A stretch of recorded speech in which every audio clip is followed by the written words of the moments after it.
ॐ भूर्भुवः स्वः तत्सवितुर्वरेण्यं भर्गो देवस्य धीमहि धियो यो नः प्रचोदयात्। प्रणाम। सभी स्नेही सज्जनों साधकों को सुप्रभात। आज का विषय गायत्री उपनिषद है। गायत्री वा इदम सर्वम यदिदम किंच। गायत्री ही ब्रह्म है, गायत्री ही सब कुछ है। और गायत्री को अगर हम समझ पाते हैं तो सब कुछ समझ पाते हैं, और गायत्री को अगर नहीं समझ सकते हैं तो कुछ भी नहीं समझ पाए। ऐसे गायत्री का उपनिषद हमें क्या शिक्षा देगा?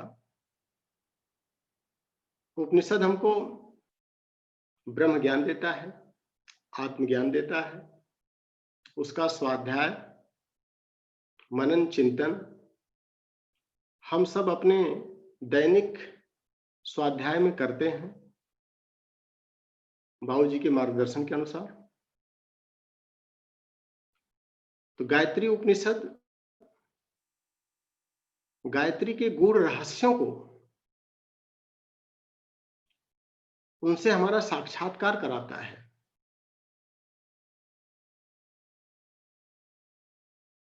ये कहां से लिया गया है, रेफरेंस इसका क्या है? सबसे पहले हम उस पर चलें।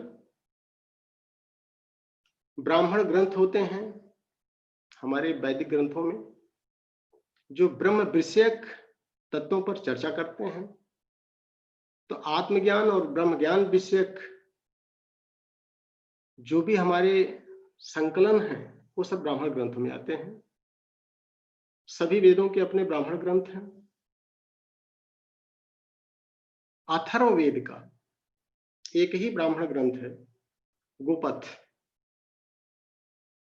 उसकी 8 कंडिकाएं 31 से लेकर के 38 तक, इनका संकलन गायत्री उपनिषद के नाम से जाना जाता है।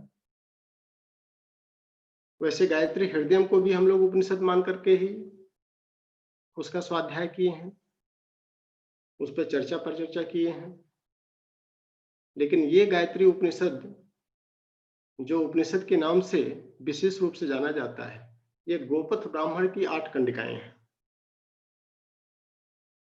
इन 8 कंडिकाओं में पहली कंडिका जो आ रही है वह एक आख्यान है, उपहासास्पद और विवादास्पद। उपहासास्पद टिप्पणी के ऊपर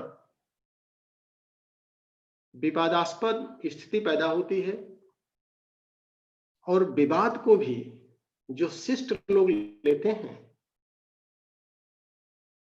वो शिष्टता के साथ लेते हैं। 2 महर्षि अपना गुरुकुल चलाते हैं और दोनों एक ही काम कर रहे हैं, वेद का अभ्यास, गायत्री की उपासना, गायत्री की साधना। एक ऋषि कर्मकांड परक तथ्यों को ग्रहण करते हैं और दूसरे ज्ञान परक साधना करते हैं। तो जो कर्मकांड परक सतही स्तर पर साधना कर रहे हैं, महर्षि मैत्रेय, उनकी टिप्पणी महर्षि मौद्गल्य के प्रति अशोभनीय आती है कि अपने शिष्यों को क्या सिखाते हैं, और उसको इन्होंने विद्वतापूर्ण ढंग से उपहास को लिया, और परिणति इस तरह की आई कि महर्षि मैत्रेय स्वयं शिष्यत्व भाव में आकर के समर्पण करते हैं और महर्षि मौद्गल्य से गायत्री के रहस्यों को जानने का प्रयास करते हैं, और गायत्री के गूढ़ रहस्यों को जान करके उनके अभिशाप से बचते हैं और अपने को कृतकृत्य करते हैं। तो उपहास और विवाद को भी शिष्ट लोग एक शिष्टता से लेकर के उसको भी आत्मगणन और ब्रह्म ज्ञान परक बना देते हैं। हम सभी साधक हैं, हमारे भी जीवन में इस तरह की स्थितियां आती हैं, हम रिएक्टिव हो जाते हैं। तो रिएक्टिव होने के बजाय अगर हम रिस्पॉन्सिव हों तो खराब परिस्थितियों को भी अच्छी दिशा में मोड़ सकते हैं। तो गायत्री के वो गूढ़ रहस्य क्या हैं, उसको हम सभी आज इन 7-8 कंडिकाओं के माध्यम से समझने का प्रयास करेंगे। महर्षि मौद्गल्य जब ये जानना चाहते हैं कि महर्षि मैत्रेय क्या करते हैं, वो क्या कराते हैं अपने शिष्यों को गुरुकुल में, वो पूछते हैं, तो उनका सबसे अच्छा विद्यार्थी, सबसे अच्छा ब्रह्मचारी ये कहता है कि वो वेदों का भाष्य करते हैं, वेदों को पढ़ाते हैं। तो महर्षि मौद्गल्य की एक स्वाभाविक इच्छा आई कि जो वेदों को पढ़ाता है, वेदों का भाष्य करता है, उसको वेद माता के स्वरूप को तो जानना ही चाहिए, और वेद माता के अगर कारण स्वरूप को नहीं जानते हैं तो कम से कम स्थूल स्वरूप को तो जान सकते हैं। स्थूल स्वरूप के बारे में प्रश्न करते हैं और प्रश्न का उत्तर उनका ब्रह्मचारी नहीं दे पाता है तो साप देते हैं, 1 साल के अंदर उनका कुछ न कुछ अनिष्ट होगा। महर्षि मैत्रेय आकर के समर्पण करते हैं, अपने शिष्यों को छुट्टी देते हैं कि अभी हम गुरुकुल चलाने की स्थिति में नहीं हैं, हमको पहले शिष्यत्व की साधना करनी पड़ेगी। और महर्षि मौद्गल्य से गायत्री के गूढ़ रहस्यों को आकर के पूछते हैं। तो जो दूसरी कंडिका हमारी आती है 32वें नंबर पर, उसमें प्रश्न वो पूछते हैं, उसका उत्तर लेते हैं। प्रश्न क्या उनका है? सावित्री, गायत्री हमारी कारण शक्ति है, सावित्री हमारी सूक्ष्म शक्ति है और सरस्वती हमारी स्थूल शक्ति है। शक्तियां एक ही हैं पर ब्रह्म की। सावित्री के सूक्ष्म रूप को जानने का प्रयास करते हैं। सावित्री मंत्र तत्सवितुर्वरेण्यम भर्गो देवस्य धीमहि धियो यो नः प्रचोदयात्। तत्व को वर्ण करना है, इस पर प्रश्न आता है। तो प्रश्न क्या पूछते हैं सूत्र में, किम स्विद आहुर्भु सवितुर्वरेण्यम भर्गो देवस्य कवयः किम आहु धियो विचक्ष यदि ताः प्रविश्य प्रचोदयात् सविता याभिरिति। मतलब तत् का वर्ण करें, हम सविता का वर्ण करें। सविता का वर्ण करने का फार्मूला क्या है, किस तरह से सविता का वर्ण किया जाए? एक बेसिक क्वेश्चन आता है। भर्गो देवस्य धीमहि, देवता का भर्ग क्या है? धियो यो नः प्रचोदयात्, ये धी तत्व क्या है कि जो हमको प्रेरणा देता है? कैसे पता चलेगा कि विवेक हमारे अंदर आया, हम प्रेरित हो रहे हैं कि नहीं हो रहे हैं? वो धी तत्व का संकेत क्या है जिससे सविता प्रेरणा देता हुआ विचरण करता है? एक बेसिक प्रश्न आता है। महर्षि मौद्गल्य इसका बहुत ही क्लियर स्पष्टीकरण करते हैं। क्या करते हैं? उत्तर क्या देते हैं? वेदास छंदांसि सवितुर्वरेण्यम भर्गो देवस्य कवयो अन्नमाहु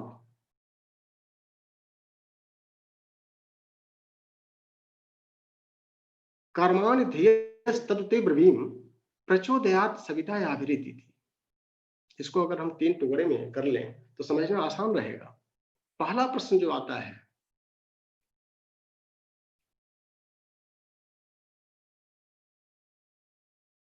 तत्सवितुर्वरेण्यम, उसका वर्ण कैसे करें?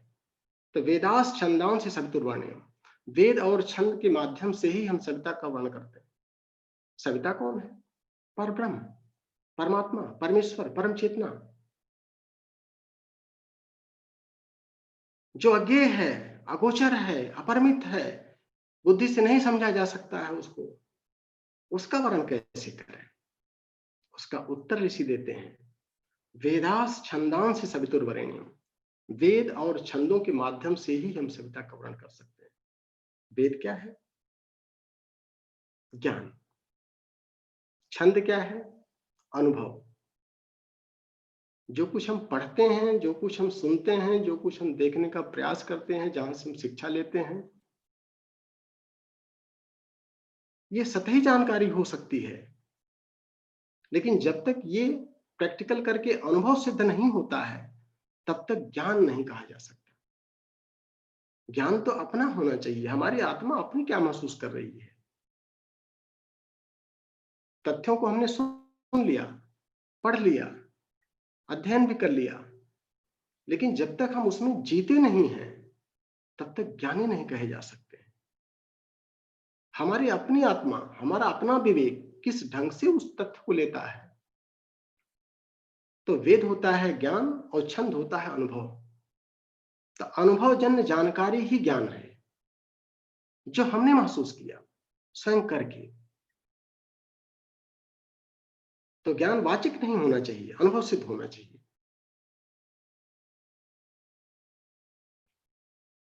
अब दूसरा प्रश्न आता है,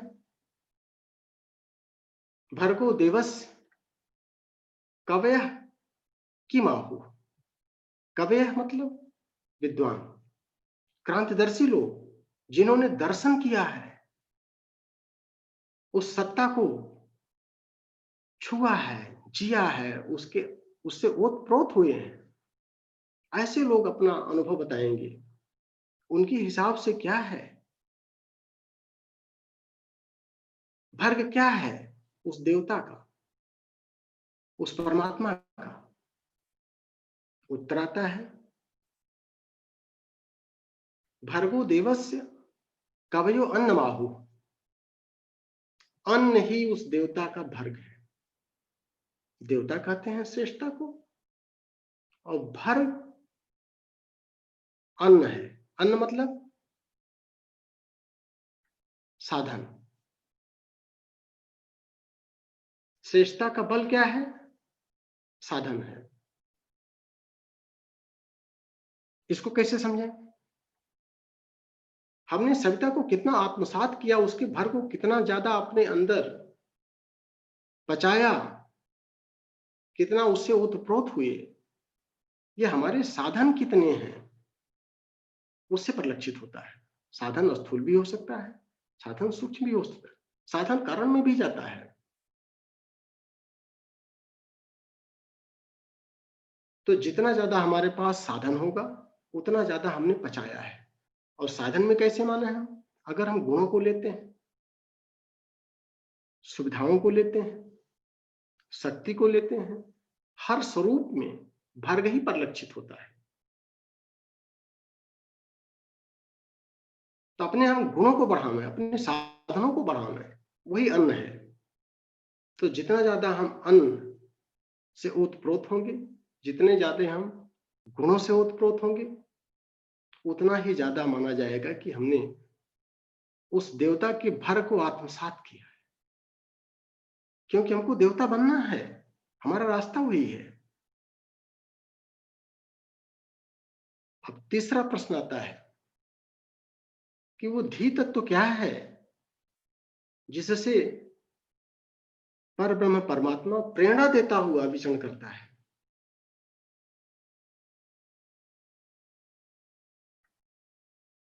वो धी तत्व, प्रश्न का उत्तर आता है कर्म। छोटा सा उत्तर, कर्म। कर्माण धियस्तदते ब्रवीम प्रचोदयात सविता याभिरिति। ये कर्म के माध्यम से ही हमें वास्तव में प्रेरणा मिलती है। कर्म की शैली हम समझें, कर्म क्या है उसको समझें, और कर्म में जब हम तल्लीनता रखते हैं, तन्मयता और तत्परता के साथ रुचि पूर्वक अपने कर्तव्य कर्म को करने लगते हैं, तो ये लगता है कि हम प्रेरित हैं। और जब प्रेरणा अंदर से प्रस्फुटित होती है, तो साधक कर्म की तरफ बढ़ पड़ता है, वो सिर्फ कर्म करता है, मौन होकर के कर्म करने लगता है। अगर वो कर्म कर रहा है, रुचि पूर्वक कर रहा है, पूरी तत्परता के साथ कर रहा है, पूरी तन्मयता लगा दिया है, इसका मतलब वो प्रेरित है। और परमात्मा इसी कर्म के माध्यम से हमको प्रेरणा देते हैं और आगे बढ़ाते हैं। ये तीनों सूत्रों का एक बेसिक जो कॉन्सेप्ट आया है, तत्सवितुर्वरेण्यम भर्गो देवस्य धीमहि धियो यो नः प्रचोदयात्, कि वेद, ज्ञान और अनुभव, इसी से हम सविता का वर्णन करते हैं कि अनुभवजन ज्ञान रखें और ज्ञान से ही कर्म, सत्कर्म की तरफ हम बढ़ पाएंगे। अगर ज्ञान नहीं है, सद्ज्ञान नहीं है, तो सत्कर्म नहीं हो सकता। और सद्ज्ञान और सत्कर्म के माध्यम से हम अपने साधनों को बढ़ावें, अपने गुणों को बढ़ावें, अपनी दिव्यता को बढ़ावें। तो साधन के जितने स्वरूप हैं वो सब उसका बल है, उस सविता का भर्ग है, उसको हम आत्मसात करें। ये दूसरी कंडिका का प्रश्न आता है। अब नेक्स्ट कंडिका पर अगर जाते हैं तो फिर प्रश्न पड़ता है, कह सविता का सावित्री। ये सविता क्या है, सावित्री क्या है, इसकी यथार्थता को समझें हम। सुन लिया, समझ लिया, सविता परब्रह्म है, परमात्मा है, अगोचर है, अपरिमित है, अनंत है, बुद्धि से नहीं जाना सकता, नेति नेति हम करते चलते हैं। लेकिन इसकी यथार्थता को जब तक हम समझेंगे नहीं, जो बुद्धि के परे है, उसको कैसे आत्मसात किया जाए।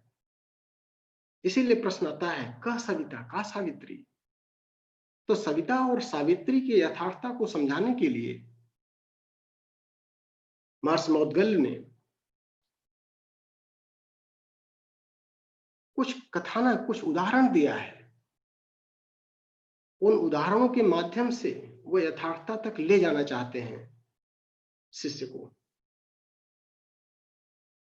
उसमें उन्होंने उदाहरण दिया है इस उपनिषद में 24 योनियां जो 12 मिथुन बनाती हैं, उनके माध्यम से समझाने का प्रयास किया है। क्या सूत्र यूज किया है?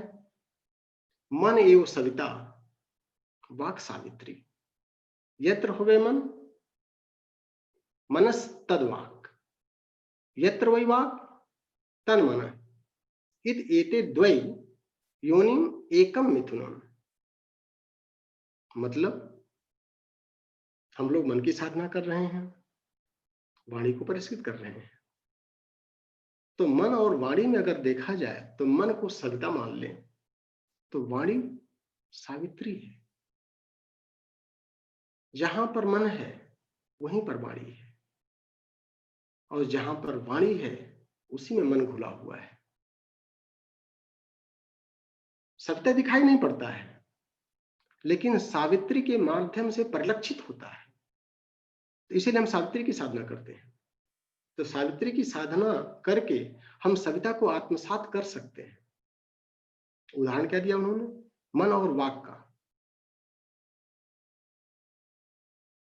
मन की परिष्कार की साधना हम लोग इन सारे कोषों में कर रहे हैं, विशेष रूप से मनोमय कोष में करते हैं। तो मन में अगर परिष्कार होता है तो परिलक्षित कैसे होगा? कैसे पता चलेगा कि हमारा मन अच्छा हुआ है, परिष्कृत हुआ है या अपरिष्कृत है?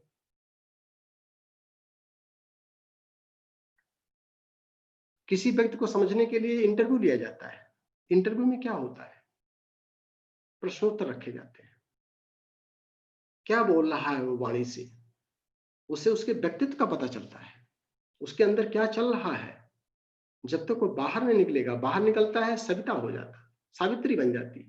सविता को ही बाहर जब निकलता है तो सावित्री के रूप में ही प्रस्फुटित होता है। वाणियां जैसे चार हमारी हैं, बैखरी वाणी में हम क्या बोल रहे हैं, मध्यमा में हमारे उठने का, बैठने का, चलने का, खाने का, पीने का, ये सब जो भाव होता है, जो स्थिति होती है, जो तरीका होता है, इससे हमारे मन का पता चलता है कि कितना सुंदर मन हमारा बनता जा रहा है, कितना परिष्कृत होता जा रहा है। तो गायत्री साधक जब साधना करके अपने मन को परिष्कार करता है, तो उसके इस आचरण में, उसके व्यवहार में परिवर्तन होना शुरू हो जाता है। तो हमारी बैखरी भी शुद्ध हो जाती है। मध्यमा वाणी जिसके माध्यम से, जिसके हाव भाव से हम अपने को अभिव्यक्त करते हैं, वो भी परिष्कृत होती है, शालीन बनती है। पश्यंती वाणी, विचार हमारे किस तरह के आ रहे हैं। जब गायत्री साधना नहीं करते थे तो किस तरह के विचार आते थे। अब गायत्री साधना करते हैं तो हमारे 24 घंटे जो याद आ रहे हैं, वो विचार किस तरह से जा रहे हैं। अगर वो परिष्कृत हो रहे हैं, इसका मतलब कि सावित्री बढ़ रही है और सविता को हम आत्मसात करते जा रहे हैं। और जब परावाणी हमारी परिष्कृत होती है, तो अंतःकरण किस तरह से चल रहा है,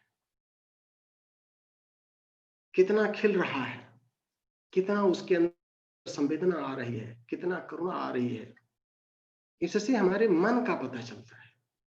तो मन को अगर हम सविता मान लें तो वाक सावित्री है। जहां पर मन है वहीं पर वाक है, और जहां वाक है उसके अंदर मन घुला हुआ है, वहीं पर मन है। इसका दूसरा उदाहरण क्या लेते हैं, जैसे मन का और वाक से उन्होंने उदाहरण ले लिया, उसी तरह से वेद और छंद का उदाहरण ले लिया उन्होंने।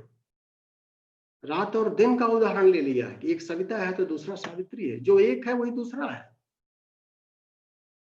एक कारण में है, दूसरा सूक्ष्म है। एक सूक्ष्म है, दूसरा स्थूल है दोनों एक ही, उसका परिवर्तित रूप है।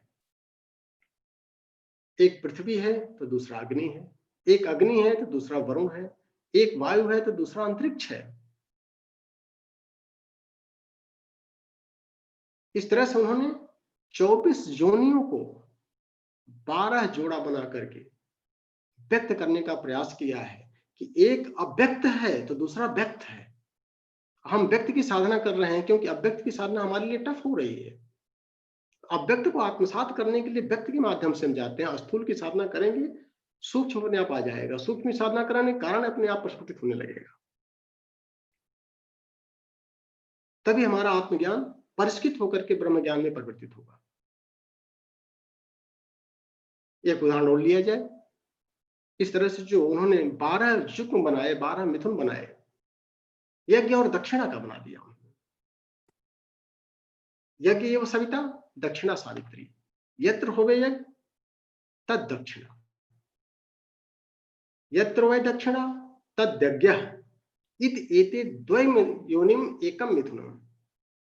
यज्ञ अगर सविता है तो दक्षिणा उसकी सावित्री है। जहां पर यज्ञ है वहीं पर दक्षिणा है, और जहां दक्षिणा है वहीं पर यज्ञ है। ये दोनों 2 योनि और 1 मिथुन है। यज्ञ कहते हैं सत्कर्म को, और दक्षिणा क्या है, उसकी उपलब्धि। अगर सत्कर्म करेंगे तो सत्परिणाम सुनिश्चित है, और अगर सत्परिणाम आ रहा है इसका मतलब सत्कर्म किया गया है, क्योंकि सत्परिणाम में सत्कर्म ओतप्रोत है। ये नियामक सत्ता है।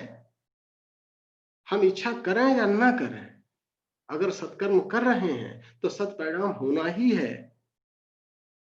और अगर हम सत्कर्म नहीं कर रहे हैं तो दुष्कर्म कर रहे हैं तो दुष्परिणाम आएगा। तो जैसा कर्म होगा वैसा परिणाम मिलेगा ही मिलेगा।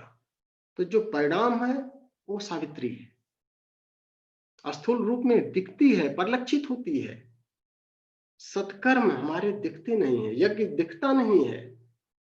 यज्ञ तो भावना का विषय है कि हमारे अंदर किस तरह की नियत चल रही है, मन में क्या विचार चल रहे हैं, हृदय में क्या उद्गार चल रहे हैं, वो सत्कर्म को प्रेरित करता है। इंटेंशन हमारा बाहर से नहीं दिखाई पड़ सकता है। कर्म तो हम कर रहे हैं, उस कर्म के पीछे हमारे क्या विचार चलते हैं, क्या भाव चलते हैं। अगर सद्भाव के साथ सत्कर्म करेंगे तो सत्परिणाम सुनिश्चित है। तो सद्भाव और सत्कर्म यहां सविता हो जाता है, और सत्परिणाम, दुष्परिणाम, ये सावित्री का स्वरूप बन जाता है। जिस भी रूप में आएगा दोनों लिंक्ड है, जहां एक है वहीं दूसरा है। जहां दूसरा है तो पहला उसके अंदर घुला हुआ है।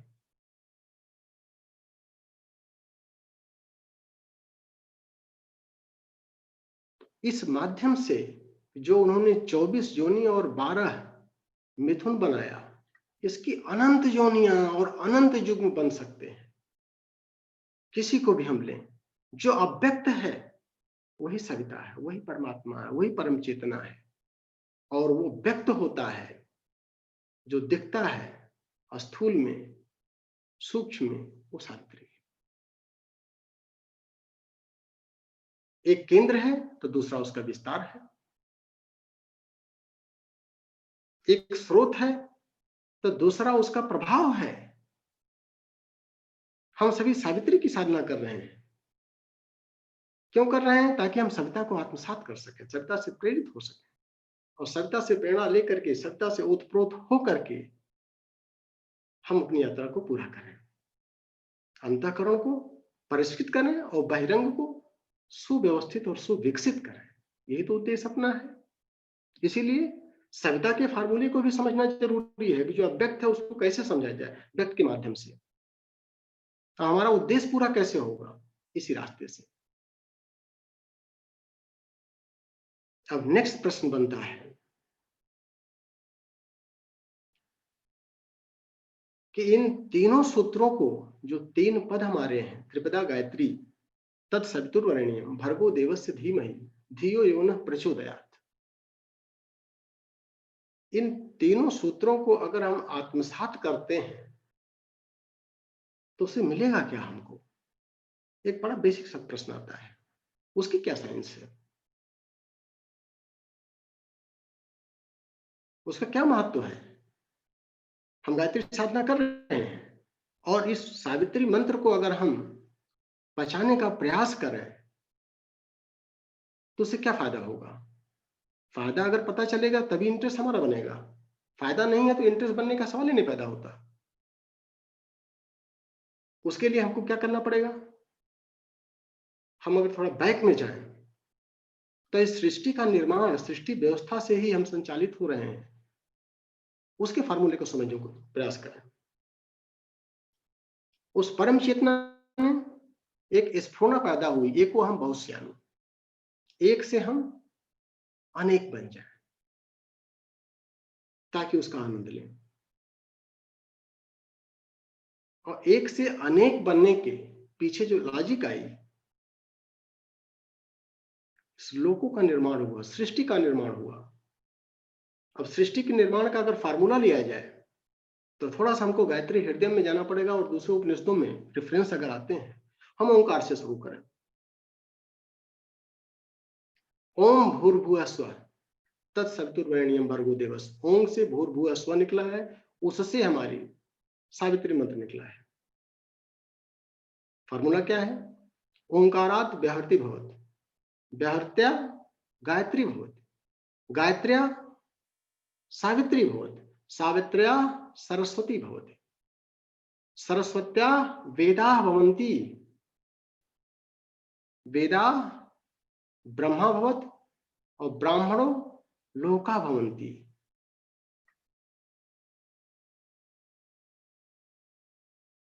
तो लोगों का निर्माण जो होता है वो ब्रह्मा कैसे कर रहे हैं? ओंकार से शुरू होकर के, ओंकार से विभूतियां निर्माण होता है, भू भुआ स्व निकलता है, एक एक विभूति से एक एक पद निकल रहे हैं,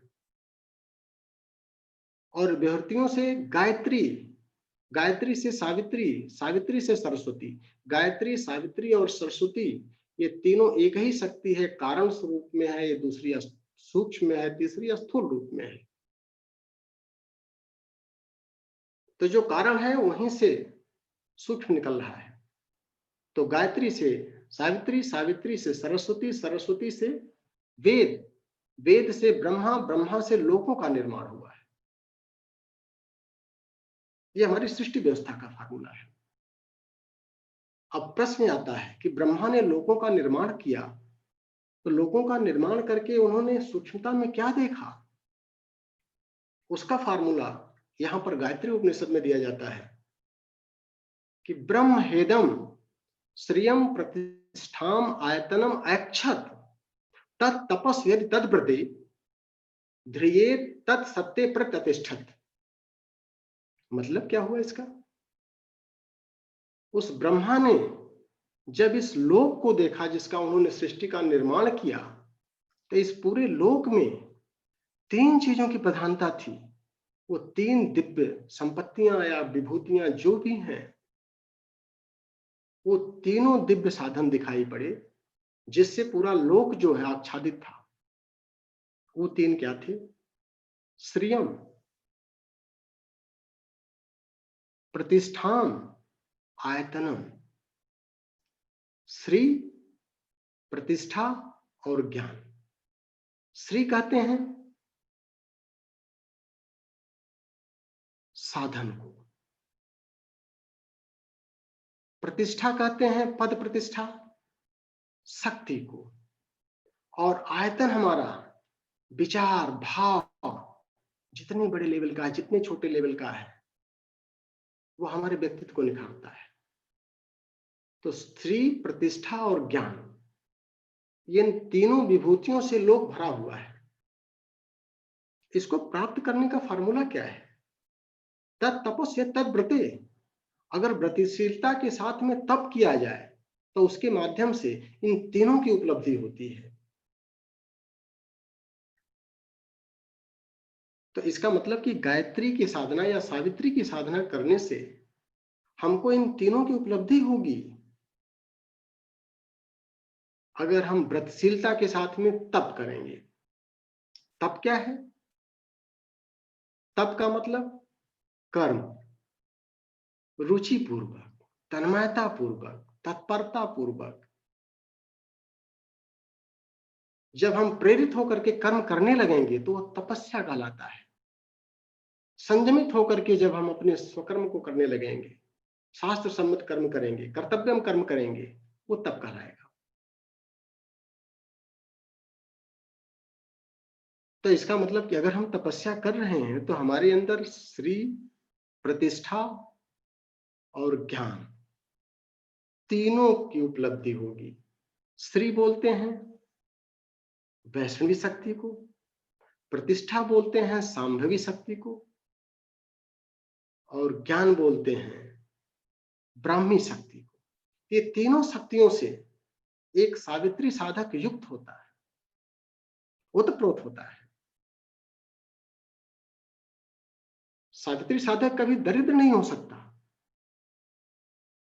श्री संपत्ति को बढ़ाना है, उसको उनका सदुपयोग करना है, सुनियोजन करना है। गायत्री का गोत्र सांख्यायन गोत्र है, तो हम दरिद्र नहीं हो सकते हैं। इसमें भी हम पराकाष्ठा पर जाएंगे साधना के माध्यम से। प्रतिष्ठा, अपनी शक्ति को बढ़ाना है, अपने उत्साह को बढ़ाना है, अपने उमंग को बढ़ाना है। और शक्ति अगर हमारे पास नहीं रहेगी तो अशक्ति और अन्याय से उत्पन्न जो समस्याएं आएंगी उसका निराकरण एक गायत्री साधक नहीं कर सकता है। तो सृष्टि व्यवस्था में वो सहयोगी कैसे बन सकता है? उसको तो परमात्मा की सृष्टि व्यवस्था में सहयोगी बनना है, तभी वो बहिरंग को सुव्यवस्थित कर सकता है।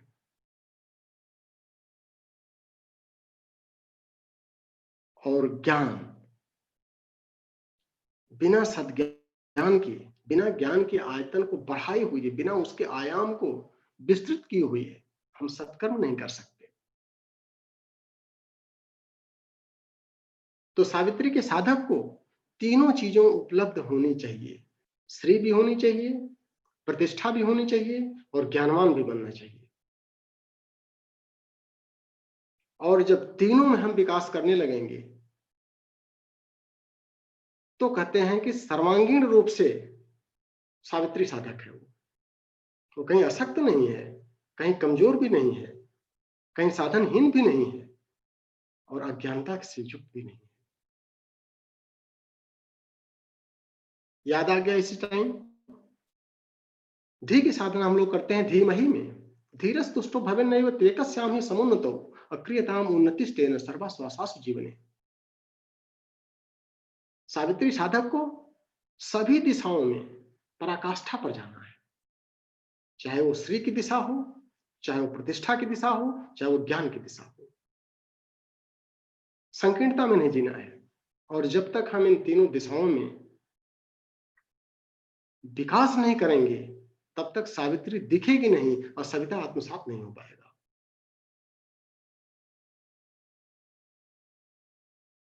अब प्रश्न आता है कि इन तीनों की साइंस क्या है, क्या फार्मूला है, और ये तीनों किसको मिलेगा, इसका अधिकारी कौन होगा?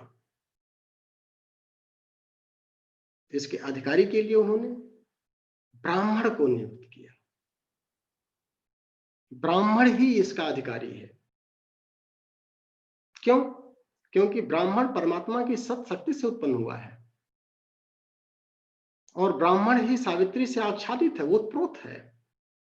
और जो सावित्री से उत्प्रोत है, उसी के पास ये तीनों विभूतियां अस्थायी रूप से रह सकती हैं।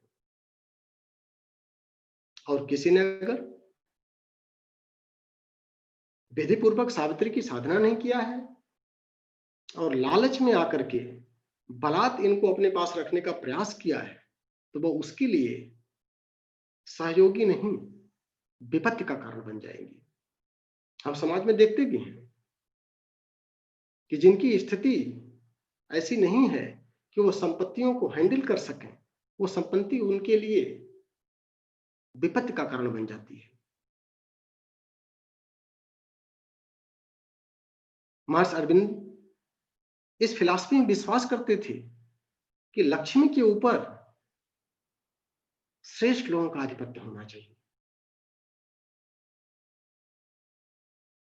लक्ष्मी को बढ़ाना गलत नहीं है, लक्ष्मी को बढ़ा करके सदुपयोग करना चाहिए, गायत्री साधक का परम कर्तव्य है। क्योंकि हमारे उद्देश्य में लिया गया है कि आत्म का अंतरंग का परिष्कार करना है और बहिरंग को सुविकसित और सुव्यवस्थित करना है।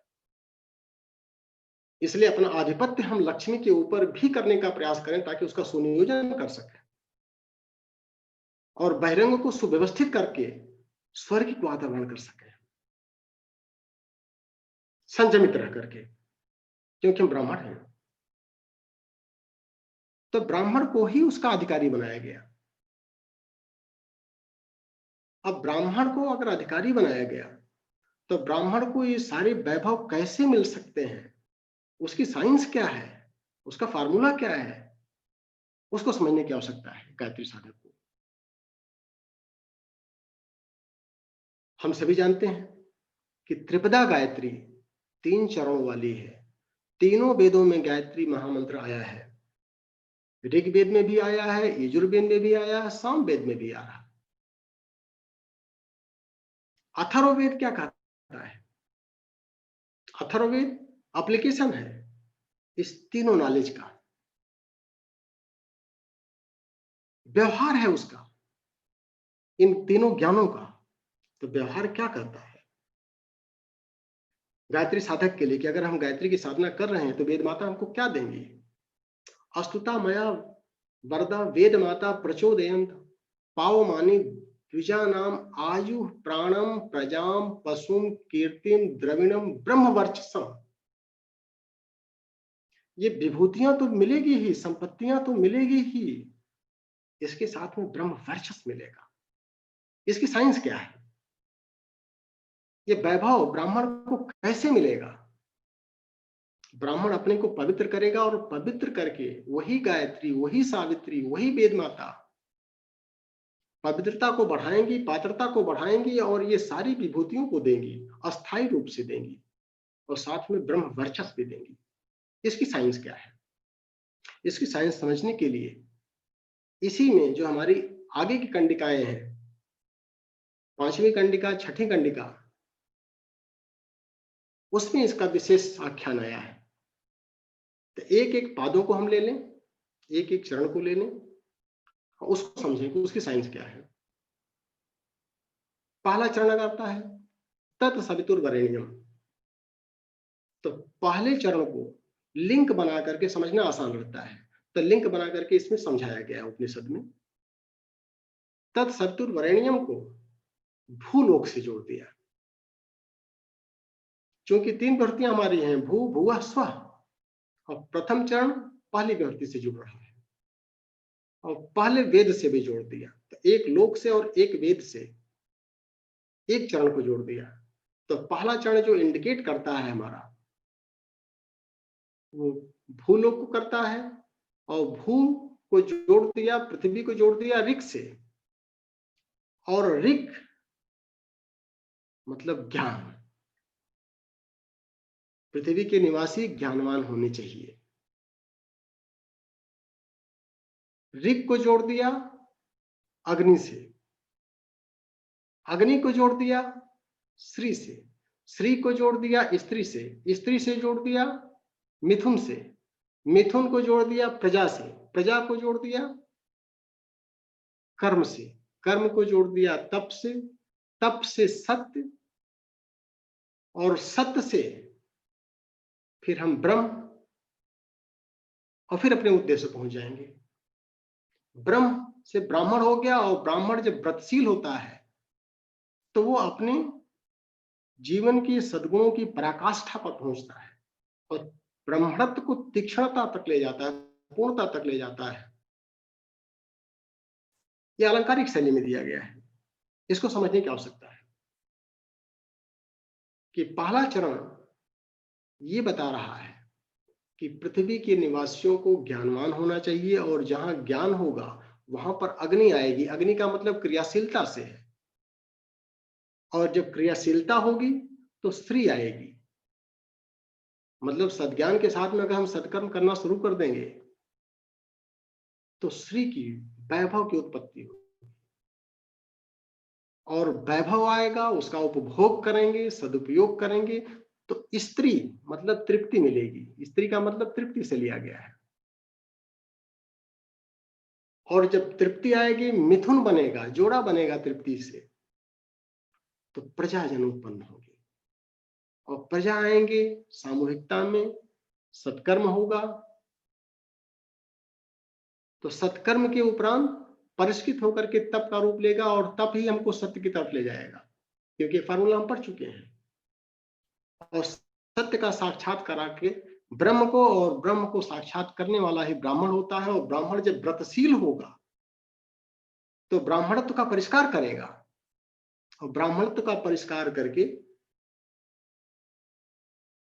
फिर वो अपनी पूर्णता तक जाता है, अविच्छिन्न होता है, उसका जीवन संयुक्त होता है आत्मज्ञान और ब्रह्म ज्ञान से, और यही अपना उद्देश्य है। इस फार्मूले में भी हम लोगों ने देखा कि इससे अंतःकरण पवित्र हो रहा है, और बहिरंग भी हमारा सुविकसित और सुव्यवस्थित हो रहा है। इसी तरह से अगर हम दूसरे चरण को लेते हैं,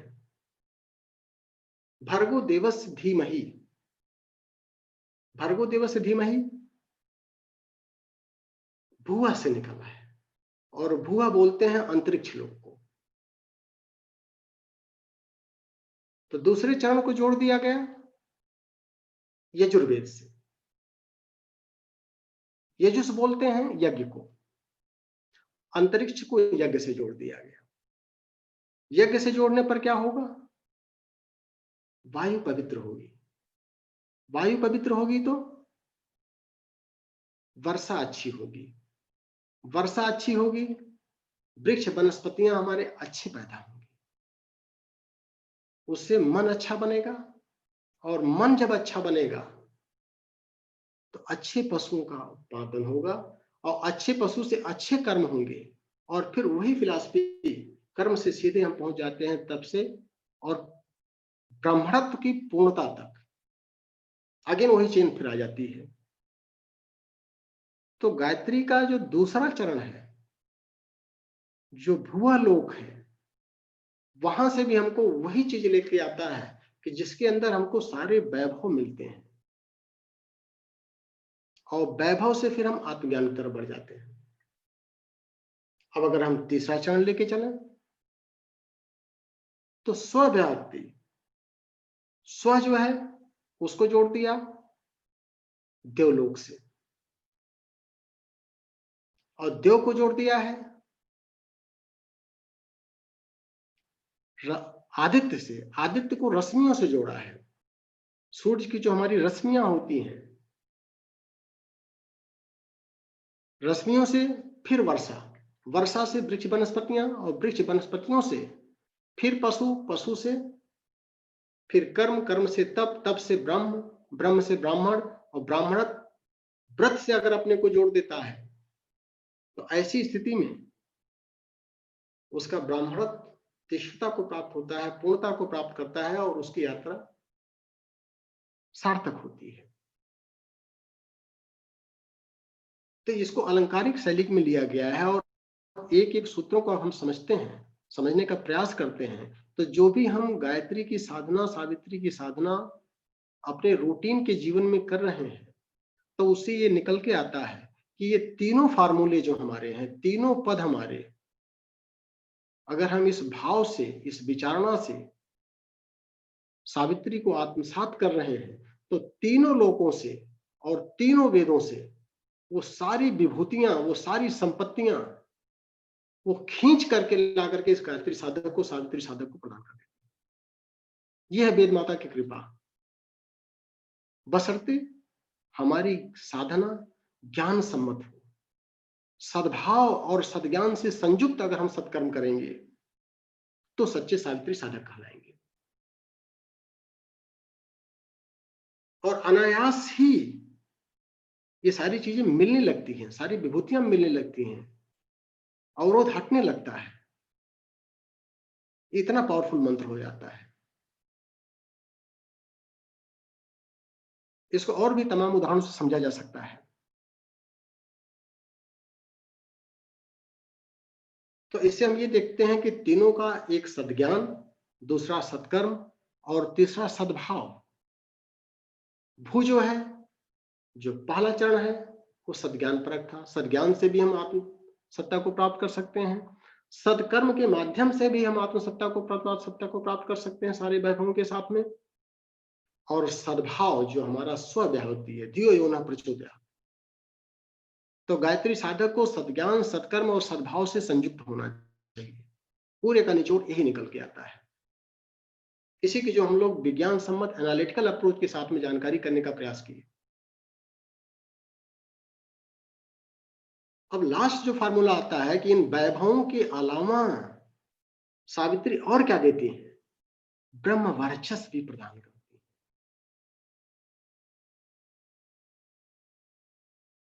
आत्म परिष्कार इस स्तर तक पहुंच जाता है वैभव के साथ में, श्री प्रतिष्ठा आयतन तो मिला ही, उसके सारे गुण हैं, आयु प्राणम प्रजाम पशुम कीर्तिम द्रविणम, ब्रह्म वर्चसम भी है। तो 7वीं और 8वीं कंडिका ब्रह्म वर्चस्व को विशेष रूप से रिफ्लेक्ट कर रही है, 37वीं और 30वीं गोपाल ब्राह्मण के हिसाब से। उसमें क्या है, उसका क्या फार्मूला है, उसको उन्होंने 12 कड़ियों के हिसाब से बताने का प्रयास किया है कि ब्रह्म जो है वो परिवर्तित होता है जब एक सूक्ष्म स्थूल में आने का प्रयास करता है, कारण सूक्ष्म में परिलक्षित होने का प्रयास करता है, तो उसकी लिंक क्या है, उसका चेन क्या है।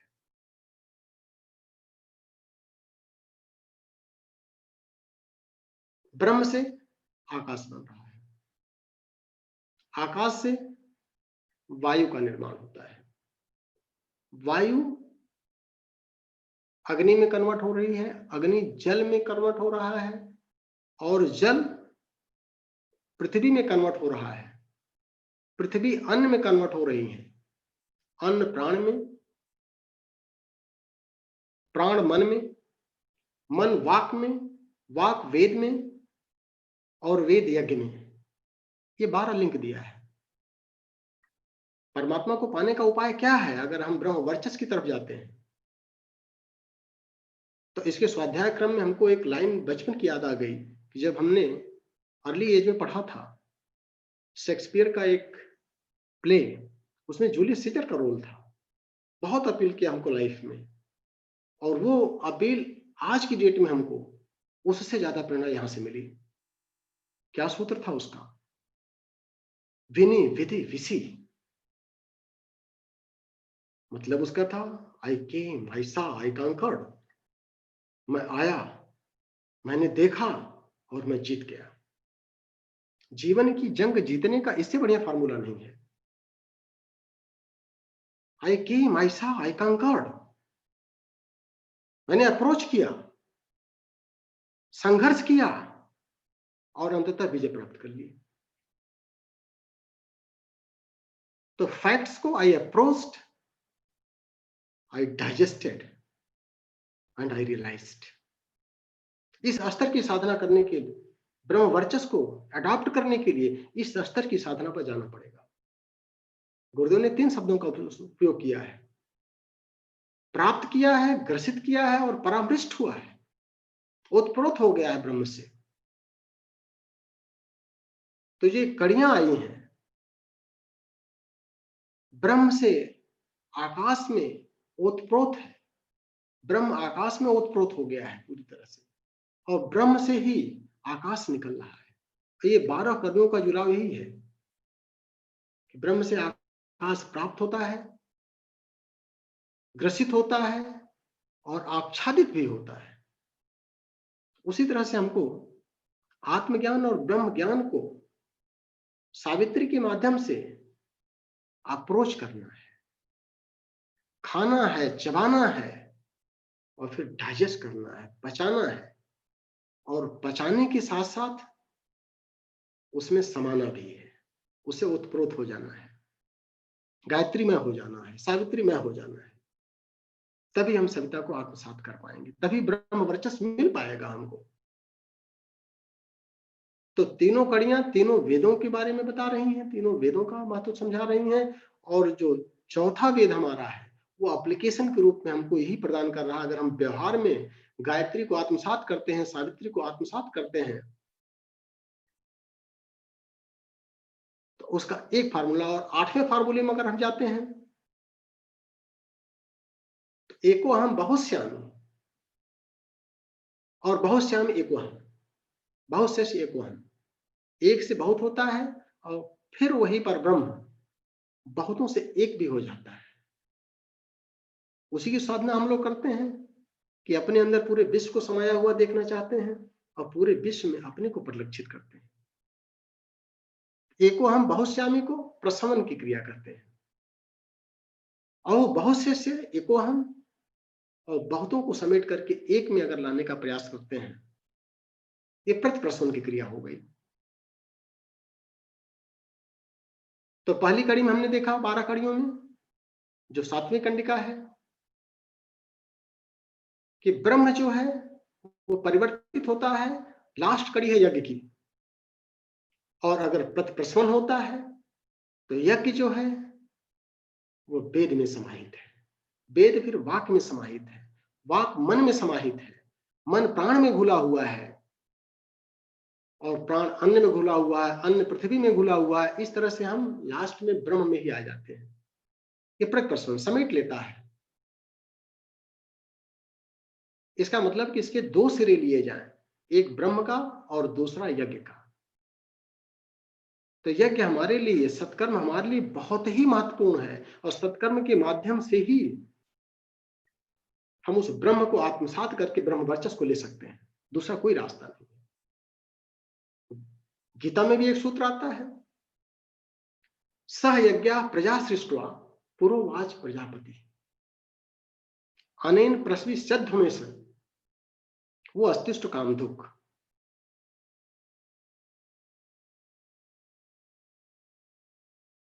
रच यज्ञ प्रजासह ब्रह्मा ने सबके हितार्थ था यही कहा, वो पूरी मनोकामनाएं इससे धन मत गुण और ज्ञान महा। जब सृष्टि का निर्माण किया तो सृष्टि के निर्माण करने के साथ में यज्ञ का भी निर्माण किया, और यज्ञ के साथ में ही सृष्टि सुव्यवस्थित और सुसंचालित हो सकती है। इसीलिए भारतीय संस्कृति के 2 निर्माता, यज्ञ पिता गायत्री माता, दोनों का महत्व है। एक ब्रह्म है तो दूसरा यज्ञ है, और यज्ञ जो है उसके अंदर ब्रह्म पूरा घुला हुआ है, और यज्ञ में ब्रह्म ओतप्रोत है, और यज्ञ आया कहां से? ब्रह्म से आया है। हमारे साथ यज्ञ का भी निर्माण किया गया, तो सबका निचोड़ पूरे गायत्री उपनिषद का, जो हम लोगों ने एक वैज्ञानिक ढंग से समझने का प्रयास किया, क्या निकल के आ रहा है? ये यज्ञ कोई बाहरी क्रिया नहीं है, अपने भावना का है, हमारी विचारणा का है, हमारे अंतःकरण में क्या पक रहा है, वो हम सृष्टि व्यवस्था को संचालन में सहयोगी बन रहे हैं कि नहीं बन रहे हैं। अगर सृष्टि व्यवस्था के संचालन में सहयोगी बन रहे हैं तो हमारे वो सारे कर्म हमारी आत्मा को, हमारे मन को, हमारे शरीर को प्रकाश देगा। और वो सारे कर्म जिससे हमारी आत्मा मलिन हो रही हो, मन अशांत हो रहा हो, शरीर जो अस्वस्थ हो रहा हो, वो सारे कर्म जो है वो उचित नहीं है गायत्री साधक के लिए। इसीलिए सद्भाव और सद्ज्ञान से संयुक्त होकर के जब हम सत्कर्म करेंगे तो अच्छे सावित्री साधक कहलाएंगे। और इसी से हमारे जो दो उद्देश्य हैं, अंतःकरण परिष्कृत हो और बहिरंग सुविकसित और सुव्यवस्थित हो, तभी एक सावित्री साधक कहला सकते हैं, अपने जीवन की पूर्णता तक पहुंच सकते हैं। इसी के साथ में समय समाप्त हो गया, 1 घंटे का समय लिया गया। अब प्रश्नोत्तर के लिए और आपसी चर्चा परिचर्चा के लिए सेशन को ओपन किया जा सकता है। बाकी बाबूजी भी क्लास में हैं, हम सबका मार्गदर्शन करें। जो कुछ गलतियां हमसे हुई हैं अभिव्यक्त करने में, तो हम यही कहेंगे कि हमारे भाव पर जाएं, शब्दों पर मत जाएं। हो सकता है शब्द उल्टे पुल्टे आ गए हों, और चूंकि ये जीवन में हम आत्मसात करने का प्रयास कर रहे हैं, उपनिषद से हमको, गायत्री उपनिषद से बहुत ही हमको प्रेरणा मिली, और इसको जीवन में हम लेने का प्रयास कर रहे हैं कि वो 6 चीज वैभव भी मिलता रहे और ब्रह्म वर्चस्व की प्राप्ति भी होती रहे। तो ये अपना अनुभव भी था, और बाकी जो हमारे ज्ञान परक चीजें दी गई हैं, गुरुदेव का भाष्य है, उसके हिसाब से भी देखने का प्रयास किया गया। धन्यवाद भैया। हाँ अमन भैया, अब आप मोर्चा संभालें, हम आपके साथ में बैठे हैं। बाबूजी के मार्गदर्शन में हम लोग जो है ग्रहण करेंगे। बाकी हमारे जो अच्छे साधक लोग हैं, वरिष्ठ लोग हैं, वो भी कुछ मार्गदर्शन करें।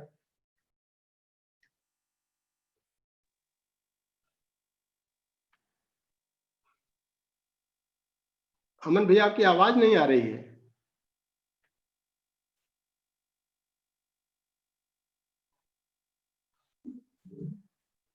आपकी आवाज आ नहीं पा रही है। हमको लगा माइक तो आपका ऑफ ऑन है, लेकिन फिर भी आवाज नहीं आ पा रही है।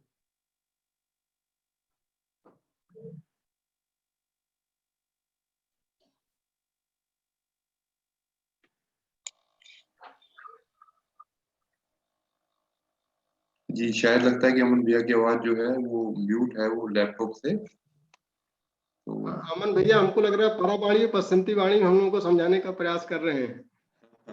बहुत अच्छा। बाबूजी का आपने आशीर्वाद हम लोग लेते हैं, तब तक अमन भैया अपना ठीक कर लेंगे। जी जी बहुत अच्छा बताया भैया आपने। आपने अपना अनुभव जोड़ करके जो उसमें बताया और उसका जो विज्ञान जो समझाया हमें, तो उसके बारे में मेरे पास शब्द नहीं है। और बाबूजी हमारे बीच हैं, तो बाबूजी का आशीर्वाद भी हम लेते हैं। जी जी। जी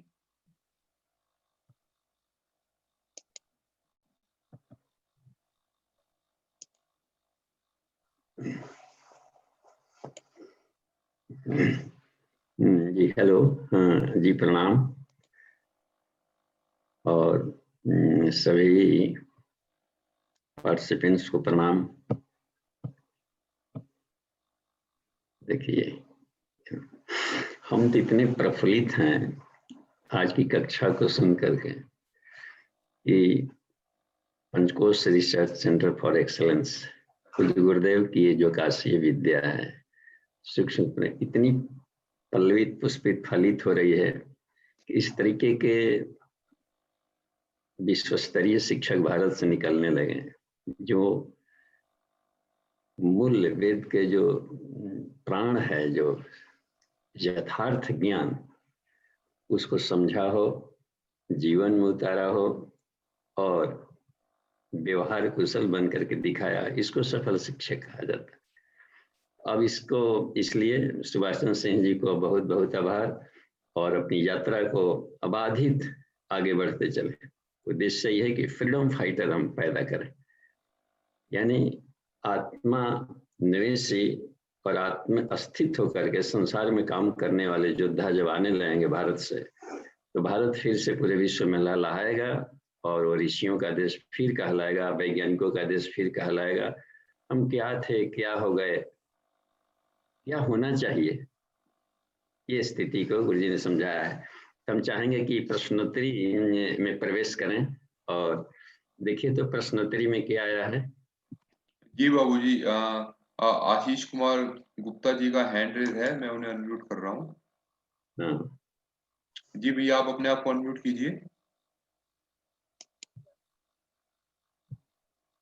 किसी भी तरह का माने गायत्री उपनिषद से जुड़ा हुआ कोई भी प्रश्न कर सकते हैं, या गायत्री महाविद्या से कहीं से। साथ ही साथ में जी, तो एक लगता है कि कोई विनोद मरोड़िया जी का भी प्रश्न आया हुआ है, तो पढ़े तो। जी बाबूजी, आशीष जी भी वैसे अनम्यूट हैं। जी प्रणाम बाबूजी। जी प्रणाम।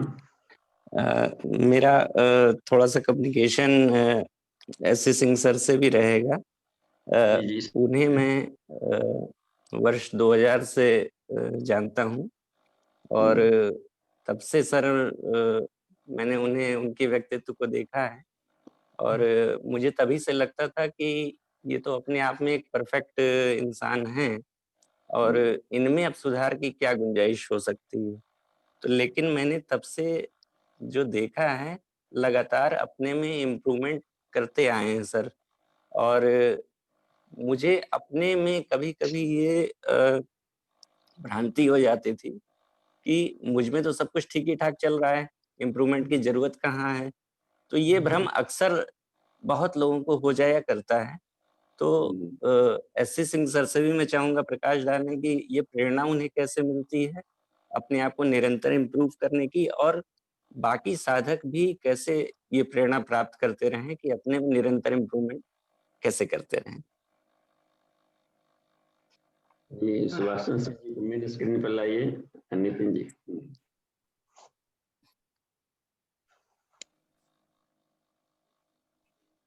हाँ, आशीष जी धन्यवाद आपके कॉम्प्लीमेंट्स के लिए। क्योंकि इस ग्रुप में हमको लग रहा है कि अभी कक्षा में एक आप ही ऐसे हैं कि जो संभवतः 2000 से हमसे जुड़े हुए हैं, लगभग 20 साल से। और हमारे जो ऑफिशियल वर्क थे उससे भी आप पूरा परिचित हैं, काफी कुछ व्यक्तिगत जीवन से भी कुछ परिचित थे। कुछ चीजें जो हैं बीच में चूंकि गैप होते रहे हैं और 5-6 साल हमारे साथ में आपने अचीव किया था। रही बात परिष्कार की, तो ये तो आप मान के चलें कि ये चीज हम लोगों ने बचपन से ही सीखा है कि जब हमारे अंदर अहंकार पैदा होने लगे तो अपने से ऊपर वालों को देखें, और जब हमारे अंदर एक हीनता पैदा होने लगे तो ये देखें कि भाई हमसे ज्यादा दुर्गुणी और लोग भी हैं। और ये शिक्षाएं तो हम लोगों को चूंकि बचपन से ही मिली हैं कि निकृष्ट से निकृष्ट लोग उत्कृष्टता की पराकाष्ठा पर गए हैं अपने आप को परिवर्तित करके। सारा हमारा उदाहरण हमारे लिटरेचर में पड़े हुए हैं, एक से एक बढ़ करके खूंखार लोग भी अपने को परिष्कृत करके करुणा की पराकाष्ठा पर पहुंचे हैं। ये अच्छा है कि ठीक है, विभाग में हमने अपनी तत्परता तन्मयता के साथ अपने कर्तव्यों का निर्वहन किया है, लेकिन चूंकि पारिवारिक स्तर पर भी निर्वहन करते हैं और जब अपनी तुलना औरों से करते हैं तो लगता है कि अभी तुच्छता की पराकाष्ठा पर हैं, तुच्छता की गहराई में बैठे हैं। और परिष्कार तो होल लाइफ चलता रहेगा, पूर्णता तक पहुंचने में पूर्णता बहुत दूर है। अभी तो हम जब सुबह से उठते हैं तो लगता है कि कितनी सारी कमियां हैं, इतनी सारी कमियां हैं कि हम बयान नहीं कर सकते। लेकिन साधना बस एक ही है कि परिष्कार की साधना चलती रहे, बहिरंग भी सुव्यवस्थित होता रहे। यह है कि जो लोग हमको जानते हैं बाहर से, उनको लगता है कि परमात्मा की बहुत बड़ी कृपा इनके ऊपर है कि सब कुछ इनका सुव्यवस्थित होता जाता है। वो जो सोच भी नहीं पाते हैं उससे भी ज्यादा इनको प्राप्ति होती है। लेकिन यथार्थ ये नहीं है। यथार्थ है कि इतना कर्म करना पड़ता है, इतना कर्म करना पड़ता है। और ये जो फार्मूला बाद में आया है कि नियामक सत्ता वो है कि जो कर्म किया जाता है फल उसी का मिलता है, ना उससे राई रत्ती भर कम मिला है, ना राई रत्ती भर ज्यादा मिला है। तो वो साधना हमारी परिष्कृत होने की चलती रहेगी। इसलिए हमने आपको लगभग 1 महीना पहले इस कोर्स के बारे में, पंचकोश के बारे में बताया और आप तुरंत जुड़ भी गए। और बाबूजी आशीष जी हैं, ये गोरखपुर से हैं और लगातार आपकी कक्षा से जुड़ करके ये फीडबैक हमको देते रहते हैं कि बहुत ज्यादा आपसे प्रभावित हैं। तो ये शेयर करेंगे और हम उम्मीद करते हैं कि जिस रास्ते पर हम सभी चल रहे हैं, एक दूसरे से प्रेरणा लेते हुए आगे बढ़ते रहें और परमात्मा की कृपा हम सबके ऊपर बनी रहेगी। बाबूजी का आशीर्वाद हम सबको नित्य नैमित्तिक मिलता रहता है। हम समझ रहे हैं कि आप इससे संतुष्ट हो पाए हैं। जी बिल्कुल सर, बहुत प्रेरणा मिली इससे और मुझे लगता है बाकी साधक भी इससे काफी प्रेरित होंगे। जी धन्यवाद सर। ठीक है, थैंक यू।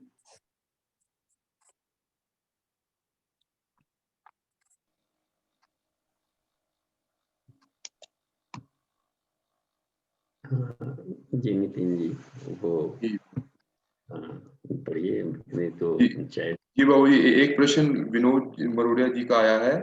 वो पूछते हैं कि श्री सुभाष भाई साहब ने धन के सदुपयोग की चर्चा करते हुए माँ श्री अरविंदो के उल्लेख किया है। श्री अरविंदो कहते हैं धन अभी असुरों के हाथों में है, उनसे जीत लाना है। बाबूजी से आग्रह है कि कृपा इसे समझाएं, क्लियर करें। जी धन्यवाद और प्रणाम विनोद जी को। देखिए ये तो सही है, श्री अरविंदो ये लोग अध्यात्म को समझे हैं, साक्षात्कार किए हैं, जीवन में उतारे हैं और चाहते भी थे कि एक प्रैक्टिकल कि हर मनुष्यों में से अधिमानसिक लेयर स्तर आवे वो वाला। अब इसको धन असुरों के पास है तो इसको हम कैसे जाने असुरों के पास है। पहले तो ये तो डिसीजन करना पड़ेगा कि सचमुच में असुरों के पास है कि देवताओं के पास। यदि धन का सदुपयोग हो रहा है तो देवताओं के पास है, मिसयूज के गुड यूज करें। और उसके लिए गायत्री महामंत्र चूंकि विश्व का हर व्यक्ति के लिए लाइफ स्टाइल है वो, तो उसमें प्रेरणा देता है। विद सत्या तो कर्तव्य, गायत्री मंत्र का सभी टूर का वी अक्षर हमें क्या हमेशा गाइड करता है। महामंत्र यदि सलाह नहीं मानेगा तो खड्ड में गिरेगा बस। तो उसमें अक्षर मिलता है कि विद सत्या तो कर्तव्य, उचित अभाव पूर्ति। अपने जीवन के उचित अभावों की पूर्ति के लिए हम धन खूब कमाएं और न तो शक्तिया तया कार्य, उस शक्ति से कभी भी वो कार्य न करें। कौन सा? दर्प धत्य प्रदर्शन, घमंड और उदंडता का प्रदर्शन हम न करें। से अपने को धनी की माखौल धनी बनने के क्रम में गरीबों का माखौल न उड़ा रहे, धन का सदुपयोग। अब देखिए इसमें श्री अरविंदो को देखिए, पद प्रतिष्ठा और धन को सब भगवान के खेत में संसार में फेंक दिया और अपने अब बटोरने का तरीका देखा, स्वेच्छा से लुटाया। और आदमी हम लोग दांत से पकड़े रहते हैं एक क्रम को, उन्होंने स्वेच्छा से भगवान खेत में बो दिया। परम पूज्य गुरुदेव को भी देखिए, क्योंकि गुरु जी श्री अरविंदो के भी आश्रम में रहे हैं और इन लोगों के साथ में बहुत घनिष्ठता थी, काफी भरोसेमंद दोस्त थे। तो इन्होंने भी वही शैली अपनाया। धन ये भी जमींदार परिवार के 2000 बीघा जमीन फोकट में मिल गया, जिसे कि पैतृक संपत्ति, देखिए फेंक दिया और पूरे विश्व में फेंक दिया। पूरे संसार का धन, ईश्वर का धन है, सब फेंक दिया।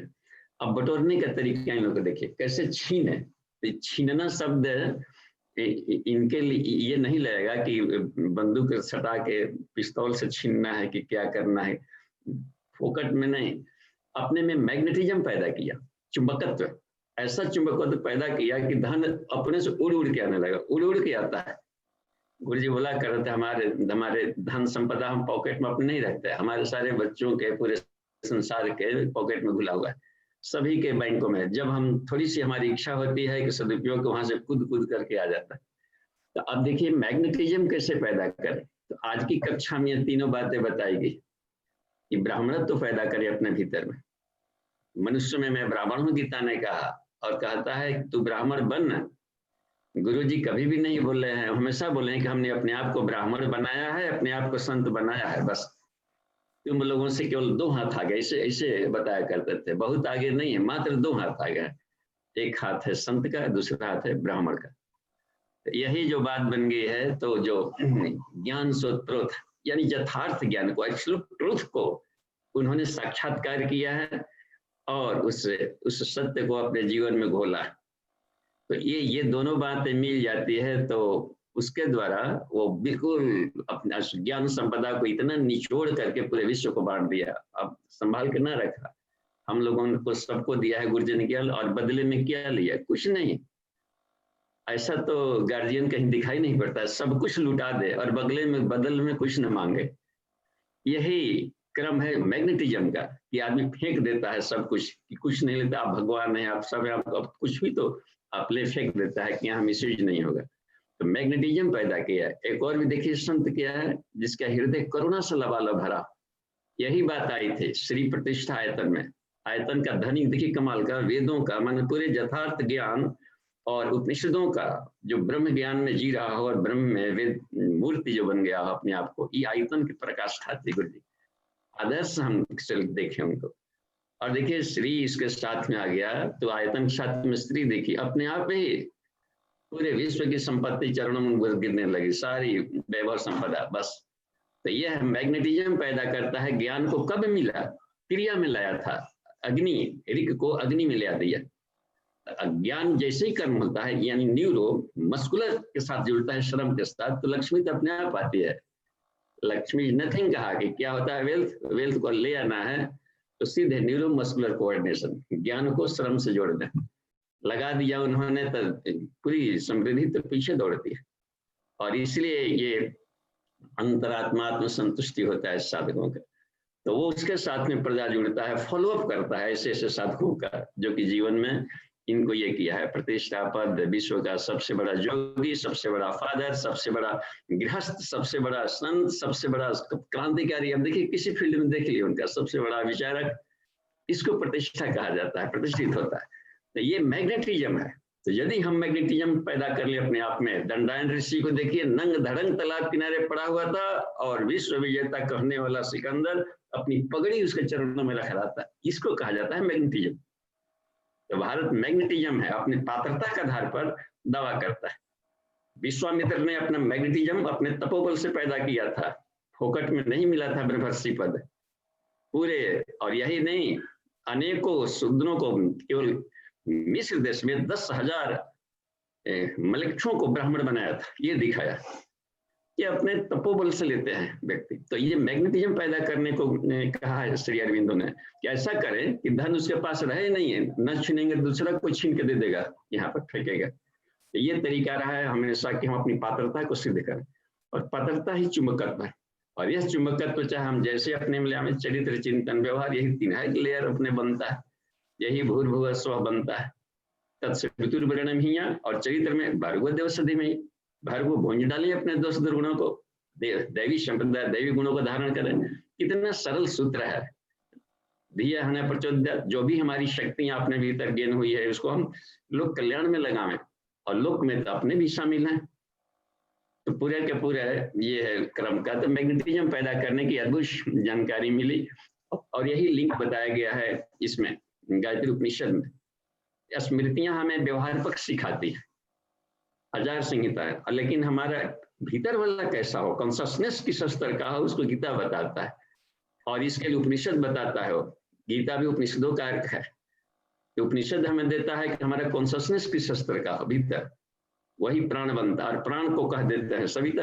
और प्राण को धारण कौन करता है? ये जो पर्सनालिटी है जो प्राण को धारण करके संसार को देता है, तो सावित्री बन गया हर जगह, एक धारक है, एक धारणीय चीज बन जाती है। तो यही 2 से कम्युनिकेशन चल रहा है जी। धन्यवाद ऐसे प्रश्नों के लिए। लग रहा है कि ये कमाल की कक्षाएं हैं, और इस मंच पर इसी स्तर के प्रश्न भी हो और उत्तर भी हो। तो चलिए अगला प्रश्न देखते हैं। हाँ, इंतजार कर रहे हैं, कोई प्रश्न नहीं दिख रहा है जी। अभी कोई प्रश्न नहीं दिख रहा मुझे। हाँ, तो कुछ भी ये मौका बार बार नहीं मिलेगा पूरे ग्लोबल कक्षा में कि किस भी पूछ देने का। और जी, बिल्कुल अभी कुछ हैंड रेज हुआ, विक्की भैया का हैंड रेज है। जी हाँ, भैया जी। आप अनम्यूट कीजिए। जी, अध्यात्म शीशे की तरह पारदर्शी है, इसमें क्या आर पार संसार तो बिल्कुल शीशे की तरह साफ है, कहाँ इसमें तो ये जैसा देखिए। प्रणाम बाबूजी। जी प्रणाम। बाबूजी, ऋषि परंपरा रही हमारी, सारे ऋषि मुनि हम हमारे गायत्री साधक रहे, गायत्री की साधना की। पुरातन क्रम में पता चलता है बाबूजी कि ये शास्त्रार्थ हुआ करता था। जो ऋषिगण लोग शास्त्रार्थ करते थे उसमें मतलब जो है कभी कभी शास्त्रार्थ जो है शास्त्र शस्त्र की संज्ञा ले लेता था। तो हमारे जीवन में शास्त्र कभी शस्त्र ना बने, हमेशा सद्भावना क्रम बनाए रखे।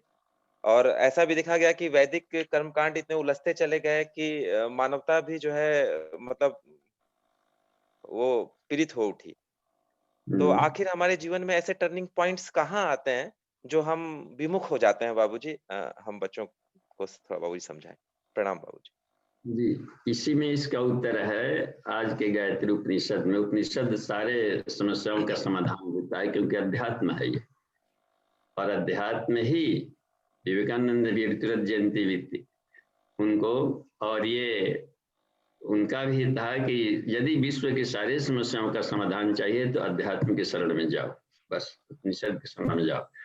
इसमें इसका ये दिया है कि तीनों भूल कहाँ हुई कि गायत्री त्रिपदा है, हम ऐसी माँ के बेटे हैं, हम ऐसे कल्चर्स के बेटे हैं जिसके 3 पैर थे, 3 टांग थे, हम एक ही टांग लेकर जा रहे हैं, तो हम विकलांग कहलाएंगे कि कैसा एगो विकलांग हैंडीकैप आ गया, केवल ज्ञान ज्ञान बखा रहा है, और दूसरा टांग था अपने चरित्र में ले आओ उसको, तो ज्ञानवान है लेकिन चरित्रवान नहीं है, तो भी उसके भीतर का भटकेगा, कहीं ना कहीं ज्ञान का मिसयूज करेगा, और दूसरों को भी चाहेगा कि तू काहे का चरित्र, चल फोकट में खाली भाषण ताषण दे करके कुछ न कुछ चेला आ गया है, उसका लूट ले खसोट ले, बस अपनी बुद्धि के इस्तेमाल कर ले।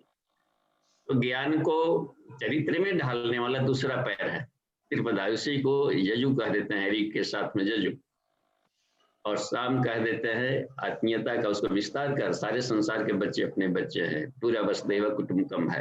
तो 3 टांग, किसी को ज्ञान कर्म भक्ति कह देता है। भक्ति माने हम लोग झाल बजाना सीखे, भक्ति क्या कर, रात भर खाली झाल बजा रहे, काम धाम ना करते हैं शायद, नहीं काम धाम तो ना करते हैं, लेकिन खाली घरे बैठ के झाल बजाते हैं, रामी पर भाषण देते हैं और कुछ काम धाम ना करते। तो ये रगबैता, हम लोग विकलांग हैं सब, बस विकलांग साधक, हैंडीकैप साधक बन के जब तक जिएंगे तो यही कहा जाएगा कि माता का पिता का डीएनए इसमें है, लेकिन देखिए कैसा हो गया, ये मरीज बन गया।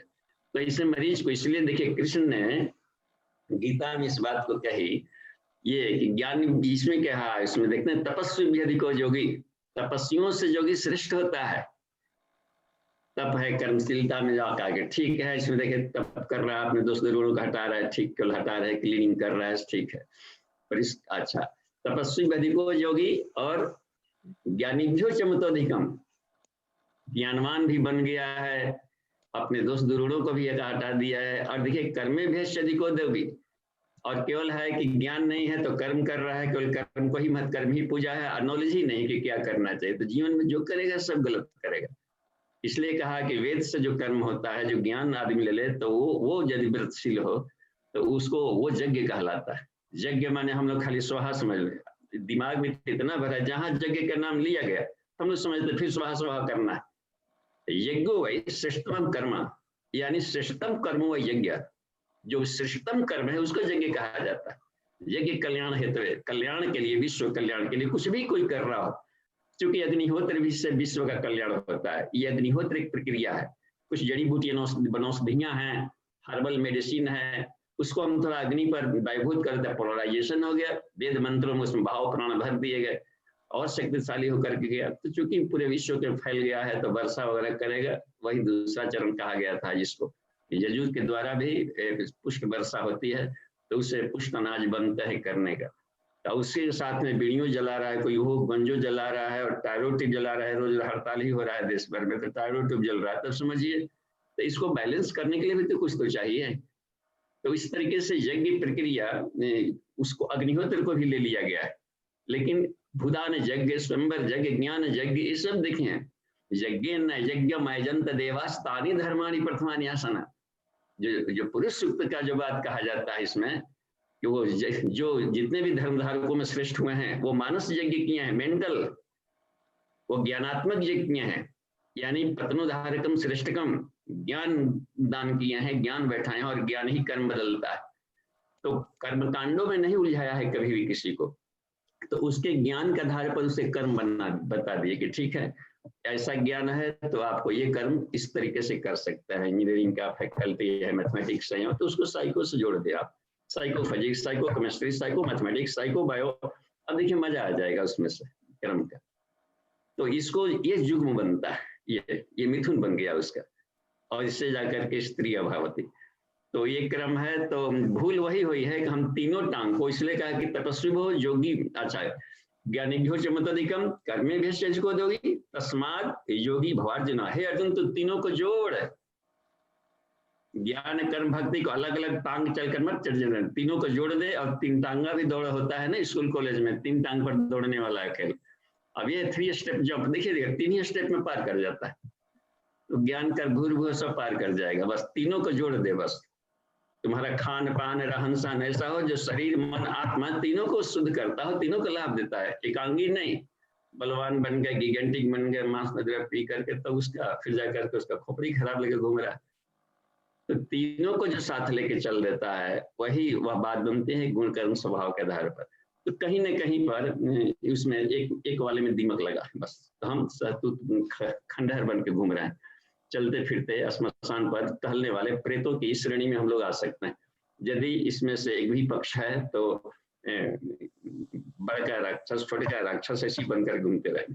लेकिन देवता बनना है यदि तो डेफिनेटली लेना है तो तीनों को कंबाइन करना पड़ता है। और अभी ऐसा युग चल रहा है कि विज्ञान कर्म भक्ति तीनों रहेगा तभी समाज प्रभावित होगा। बस युग चला गया केवल भाषण से संसार 2 दिन 4 दिन मूर्ख बना लेंगे। भाषण को व्यवहार में उतार कर दिखाना पड़ेगा तभी समाज करेगा, नहीं कर ऊंट की तरह बलबला रहा है, भैंस की तरह 4 बैठ के पागल कर रहा है। ऐसा लिया है। पूज्य गुरुदेव बहुत महाकाल है, प्रताड़ना की भाषा में भी बात करते थे क्योंकि सभी को अपना बच्चा समझते थे। अब बच्चे जब चलता है अटपटांग पूरे विश्व को तो विश्व मानवता को झकझोरता भी है महाकाल आकर। तो यही रह गई बात में कि उसको तीनों में से कोई ना कोई कड़ी टूटी होगी। जी धन्यवाद। बाबू जी एक प्रश्न, अच्छा एक प्रश्न ना सुरेंद्र भैया का है। ये पूछते हैं कि बाबूजी माँ गायत्री का स्थूल सूक्ष्म और कारण स्वरूप कैसे लक्ष्मी सरस्वती और काली बनती है? हाँ जी देखिए स्थूल में तो हम लोग ज्ञान को पोथी पत्र किताब उताब रिफर कर देते हैं, कम्मू के बुक पढ़ी है, ये स्थूल रूप हो गया, वेद पढ़ी, उपनिषद पढ़ी है। तो अब इसमें सबके सूक्ष्म भी होते हैं और सूक्ष्म होता है कि उसके विचारों को धिया, गायत्री गीता में हम लोग पढ़े होंगे कि धिया अर्थ में कि धिया मस्मरण स्मरण, ये होता है ना कि जो धिया होता है अपने बुद्धि से सारे शास्त्रों को मंथन करे कि उद्देश्य क्या है इस किताब को लिखने का। तो इतना लथेर पूरा लिखा गया लेकिन उद्देश्य एक ही होगा, चरित्र चिंतन व्यवहार को ठीक कर रहा होगा। गुरु जी के किसी भी लेख को किसी भी साल का अखंड देख लीजिए, किसी का कहीं लेख उपसंहार में देखेंगे चरित्र चिंतन व्यवहार पर लाके गिरा देते हैं। बस कथनी करनी तुम्हारे को मेंटल स्टेट शानदार होना चाहिए, एग्जाम्पल्स के लिए सारे बनते हैं। तो ये रहना है किसी बुक का वो देखें तो उसमें होता है तो सूक्ष्म हो गया उसका अर्थ का। अब रह गया कि कारण अपने अंतरात्मा में उसको उगामें देखें कि उससे हम क्या लाभ ले सकते हैं। अपने हर व्यक्ति में कितना हो आस्तिक हो नास्तिक हो कितना हो किसी योनि में कोई जीवात्मा टहल रही हो, महानता के बीजांकुर उसमें भरे पड़े हैं क्योंकि ईश्वर सबके अंतःकरण में बैठा है और वो महानता से महान है, भूमा है। इसका मतलब है कि उसको अपने भीतर उसके रोशनी को बाहर आने देना, पल्वित पुष्पित होने देना कितनों को। तो इसमें वो कारण वाला अर्थ में आ गया। तो हमारा शरीर मन अंतःकरण तीनों होता है। शरीर मन संसाधन भी सारा शरीर है, पूरे फिजिकल वर्ल्ड है जो भी देख रहे हैं ठोस सॉलिडिटी। तो ये होता है स्थूल स्वरूप है। इसी को गायत्री कहा जाता है कि गायत्री वाइदम सर्वम, क्योंकि प्राण ही कॉन्टेस्ट होकर सॉलिड में बन जाता है। इसमें लिंक बताया गया होगा इसमें जाकर कि अन्न से पृथ्वी, आकाशाद वायु अभिपन्न प्रतिष्ठित है आकाश से, और ब्रह्म से आकाश, आकाश से वायु, वायु से देखिए अग्नि, अग्नि से जल, जल से पृथ्वी दिया होगा, पृथ्वी से अन्न दिया होगा, अन्न से प्राण, देखिए प्राण में जीवनी शक्ति घुला हुआ है, और प्राण से जाकर के मन में घोल दिया, मन को वाक में घोल दिया, वाक के वेद में, फिर कर्म में। देखिए कितना उसमें दिया है, पैकेजिंग करके दिया। तो कोई भी सॉलिड बनता है तो सूक्ष्म ही सॉलिड बना है, अग्नि ही इस रूप में आ गया। तो ये सॉलिडिटी को स्थूल कह देते हैं, स्थूल को सरस्वती कहते हैं, सरसता मिलती है। कैसे सरसता मिली? स्थूल के द्वारा। हाँ, केवल सोच लीजिए कि बहुत मीठा लग रहा है, बहुत शहद खा रहे हैं, मीठा लग रहा है, आप उसको सचमुच चाटने का दीजिए, चटकारेगा भी सॉलिड में और उसको फिर ये मिलेगी। तो सरसता ज्ञानेंद्रिय है, कर्मेंद्रियां, ज्ञानेंद्रिया सबको लाभ मिल जाती है। तो सॉलिड में सब पकड़े रहता है, प्राण का बड़ा कंडेंस स्वरूप है।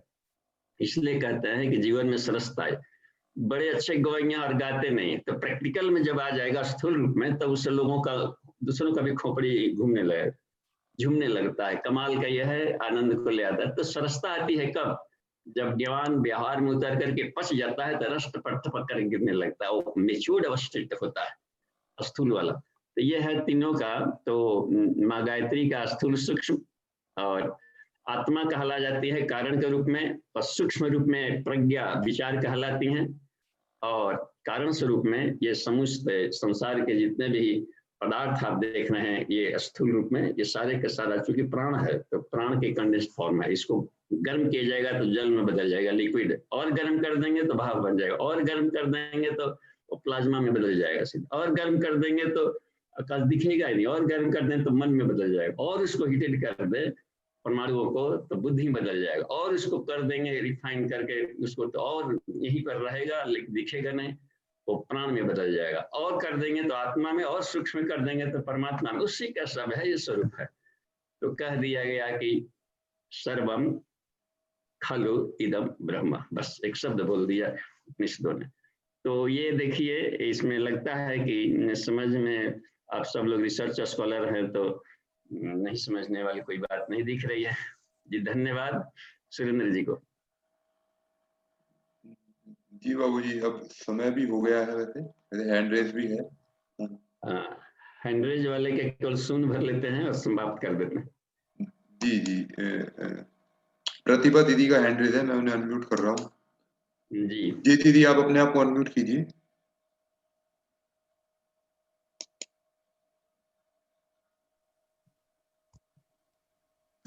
जय गुरुदेव बाबूजी। जी प्रणाम दी। प्रणाम। मेरा कल आंखों का ऑपरेशन हो गया, मैं आंख बंद करके आपसे बात कर रही हूँ। जी धन्यवाद। हाँ, पिछले हफ्ते मैं गई थी पंढरपुर, वहां मुझे डॉक्टर मस्के जी मिले। वो आपको बहुत दिन से सुनते थे, बोले ये व्यक्ति कौन है, इनका नाम क्या है, मैं इनको सुनता हूँ, बहुत अच्छा लेक्चर देते, मैं बड़ा प्रभावित हूँ। तो हमने उनको पंचकोश से जोड़ दिया है और उनको बोला कि 5 साल का कोर्स है, आप कर सकते हैं। दूसरी बात, आज का सेशन बहुत अच्छा रहा। भाई साहब ने बहुत ही अच्छा समझाया, अज्ञान, अशक्ति, अभाव, आज यही लोगों के समझ में नहीं आ रहा है। दूसरी बात, भाई साहब ने बहुत अच्छे से समझाई, मुझे बहुत ही अच्छी लगी। सदज्ञान, सदविचार और सद्भावना। सदज्ञान, ज्ञान सबके पास है मगर सदज्ञान नहीं है। सदविचार क्या, विचार सबके पास है मगर सदविचार नहीं है। और भावना सबके पास है मगर सद्भावना नहीं है। तीनों मुझे बहुत अच्छे से समझ में आई। आज का सेशन मुझे बहुत अच्छा लगा, मैं आंख बंद करके सुन रही थी। हालांकि मेरा दूसरा ही दिन था आंखों का, तो भाई साहब मुझे घर पे डांट भी रहे थे। मैंने बोला नहीं, गुरुदेव ने कहा है। जी समय हो गया है, लेकिन आपके स्नेह प्रेम से, और हम में से हर कोई को अपने अनुभव रखने हैं यहाँ, क्योंकि हर व्यक्ति इस पृथ्वी का अनूठा तत्व है। बस जो योग्यता आप में है वो हम सब में नहीं है। उस योग्यता को, उसको समझें, पकड़ें और उसको उभारें और हम सबके सामने परोसें और पूरे विश्व को लाभान्वित करें। आप सबके आभार और शांति पाठ हम ही कर दे रहे हैं। आज की कक्षा को विराम दिया।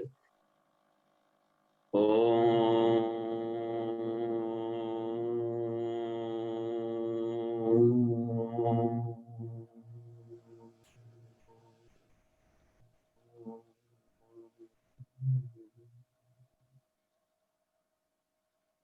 शांति शांति शांति।